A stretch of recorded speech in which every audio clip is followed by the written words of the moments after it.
I read somewhere that when a clock's owner dies, that clock stops. While there's no evidence to support such an outlandish claim, it's interesting to regard. However, if it happens to be true, then I have a problem. I've always admired clocks. Something about their simplistic facade fascinates me. In reality, they really only have one job: to keep track of time, to tick every second. But underneath their glassy visages lies a system of wires and gears that is quite complex. Due to this fascination, I've amassed quite a few clocks.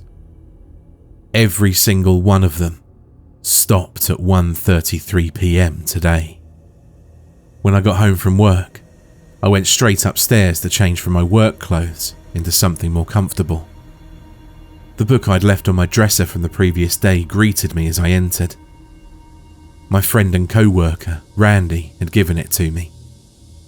The bold crimson letters on the cover read, "Daylight Savings Time, what the US government doesn't want you to know." He's big into that kind of stuff. I promised him I'd read it, so we could talk about it the next time we hung out.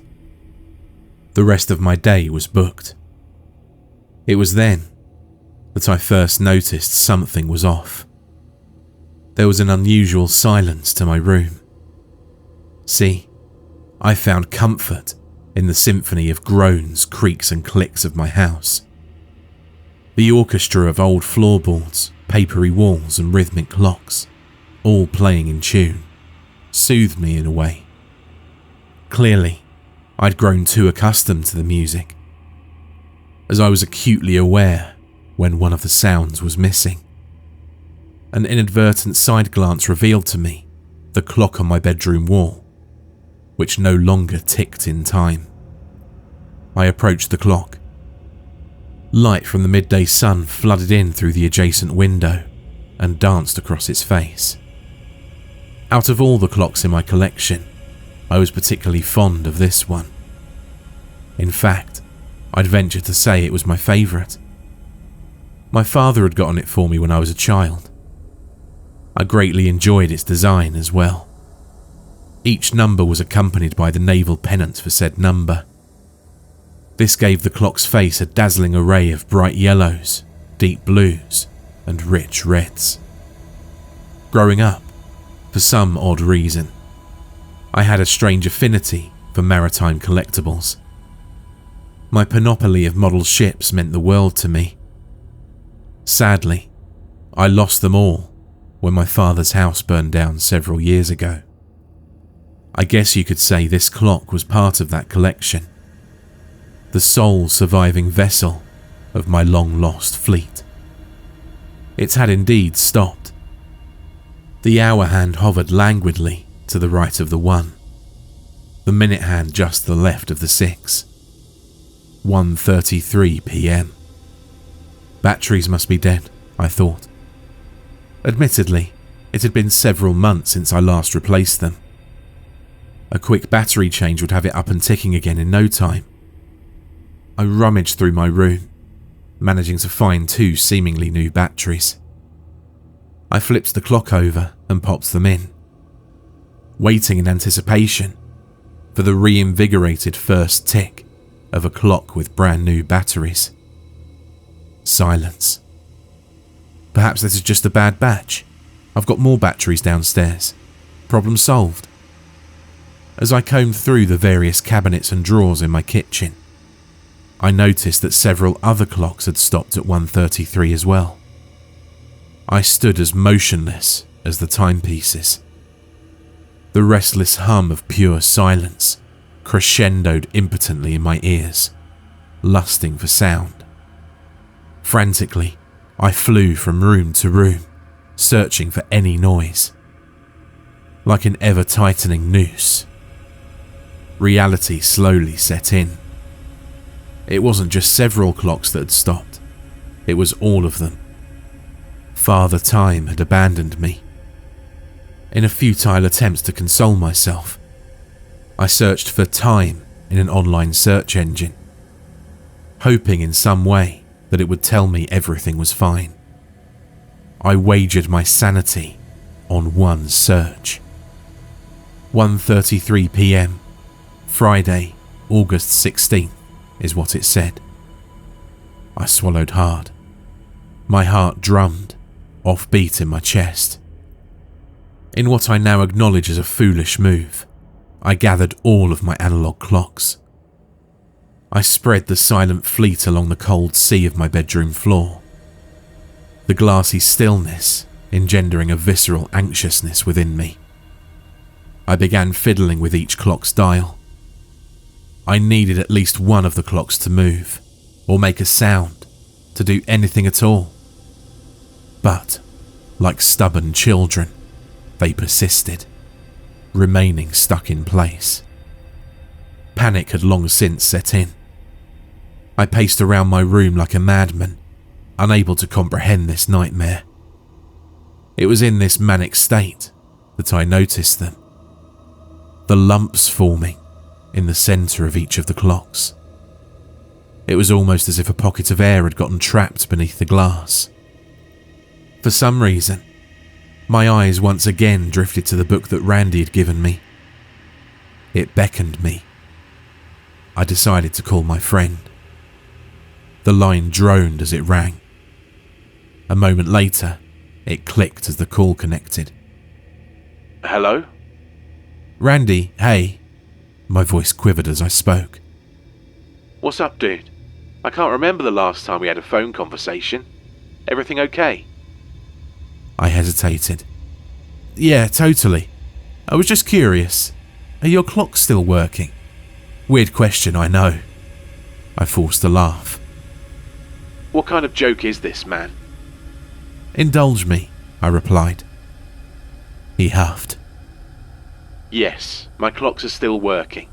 What's this about? What time is it? 2:30. Are you sure you're okay? A sound from the floor derailed my train of thought. My heart skipped at the prospect that the clocks had started again. I soon realised that this sound wasn't anything like the steady, melodic tick of a clock. This was the sound of something living, organic. It was squelchy, repulsive, and it was coming from the clocks. I have to go. Thanks, Randy. Hold on. I hung up before he could finish. The sound suffused the air around me. Within the span of my phone call, the protrusions had swollen to a very large size. I stared down at my favourite clock, watching as its design stretched taut over the emaciated face that now revealed itself. This thing's other limbs, of which there were far too many, followed suit. They sloshed and gurgled as they emerged from each of the other clocks, continuing this unnatural birth. I thought that maybe if I separated the clocks again, I could stop this, or at least slow it down. I attempted to grab one, only to have my hand phase through it like it was some horrendous hologram. A concoction of revolt and unease brewed inside me. I no longer cared that these were my most treasured and expensive clocks. I just wanted to stop this. I wanted to destroy them all, watch them burn, turn to dust, anything to get rid of them. But something deep down told me, no matter how hard I tried, I would never be able to destroy them. Lights from the open window faded as an untimely twilight crept over the landscape. All too quickly, malignant darkness bathed my room. I thought Randy said it was only 2:30. With the arrival of nightfall and the repugnant mix of rot and melting plastic beginning to permeate the air, terror burrowed deep into my mind. Despite the inky void that now lay before me, I could make out several of the thing's limbs, swaying uneasily in a non-existent breeze. Its head shook in listless, uneven motions. It had grown substantially in the mere seconds it took the sun to retreat. This thing, whatever it was, would manifest very soon, and I didn't want to be there when it happened. I fled downstairs and hid in the guest bedroom, which coincidentally was right beneath my room. I did the only thing I could think to do at that moment.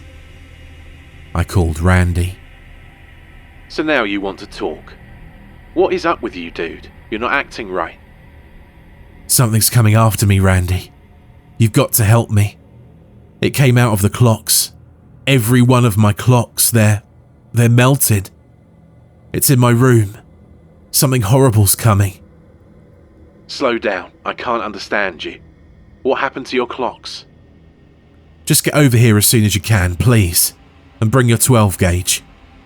I'll be there. It was some time later. Putrescence clogged the air as the creature's smell invaded my hiding spot. I fought back the urge to gag. This was about the same time it started making noises. Keening, whiny and high-pitched, laced incongruously with low, booming undertones. It was almost finished. My phone began vibrating in my hand. I knew before checking. It was Randy. "Randy, where are you?" I whispered. What do you mean? I've been knocking on your door for like 2 minutes now. Is it safe for you to come to the door?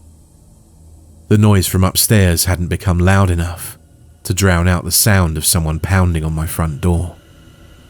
If Randy had indeed been rapping on the door, I would have heard it. "Randy, there hasn't been any knocking." I don't understand. He responded. "Try the doorknob." Through the phone, I could hear the doorknob click as Randy entered.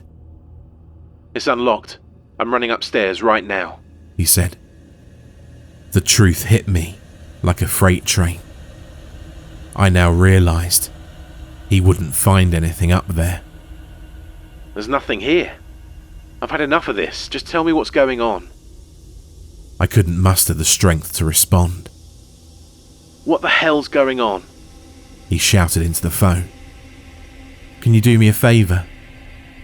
Not until you tell me what's happening. Check the clock. The line went silent for a moment. What about the clock? His words were brisk. "What does it say?" I intoned. It says 1:33, but that's wrong. "I'm hiding in the guest bedroom. Come downstairs and I'll explain everything." The line went silent once again as Randy made his way downstairs. Okay, I'm here, and you're nowhere to be found. So what's going on? When I got home from work, I found all of my clocks stopped at 1:33. I paused, letting the numbers linger in the air. I don't know if it's a sign, or if this is some sort of divine punishment, but it's dark here, and there's this thing emerging from the clocks. I can hear it scratching on the floor upstairs. I don't want to find out what happens when it fully emerges. I don't know why you can't see me though. I was hoping that you might know. You're not really in your house, he muttered. What? See, there are so many people who disappear every year under mysterious circumstances. But upon closer inspection, these circumstances aren't really that mysterious. It's the government performing some sort of experimentation. I'm not following. Let me explain. You're not actually in any real danger. You've just been selected for some government testing. There is no monster. Hell, that's not even your real house. It's just a replica, a set they built. They probably released some hallucinogen into the air to make you think there is a monster. In reality, there isn't anything there. The crazy thing is, I actually wanted to believe him. I tried to believe him. Anything would have been better than what I was witnessing. But, he paused. no, I don't think that's right. The government could pull off pretty much anything, but in all the documented cases I've read, they've never done anything on this scale. I mean, making it nighttime to further induce terror. I've never seen that before. Randy, I interrupted. He continued. Wait, this isn't good. If what you're saying's true, then you could possibly be stuck in... Farewell. I hung up. Seconds later, my phone began vibrating. I didn't answer. I didn't want to hear the rest of Randy's theory. For some reason, I thought the situation was salvageable. I couldn't risk him destroying the morsel of hope I still had left. But things were already getting worse. I heard the creature take its first steps. They were clumsy and uneven, like those of a newborn fawn. It soon began screaming, not aloud, inside my head. Agonizing, eardrum-rupturing wails reverberated off the walls of my mind. After a while, the screaming stopped. Instead, it now makes the sound my clock used to make. Tick-tock, tick-tock, tick-tock. So accurately that when it first began, I thought the clocks had started again. That isn't all, though. At random intervals, it whispers to me, 1:33, in the softest, most soothing voice I've ever heard. It switches between the ticking and whispering cyclically. It won't be long now before it finds me. I'm going to try and run. I haven't been outside yet, and I don't know what dangers await me, but there's still a chance I can make it. After all, it's only just started making its way down the stairs.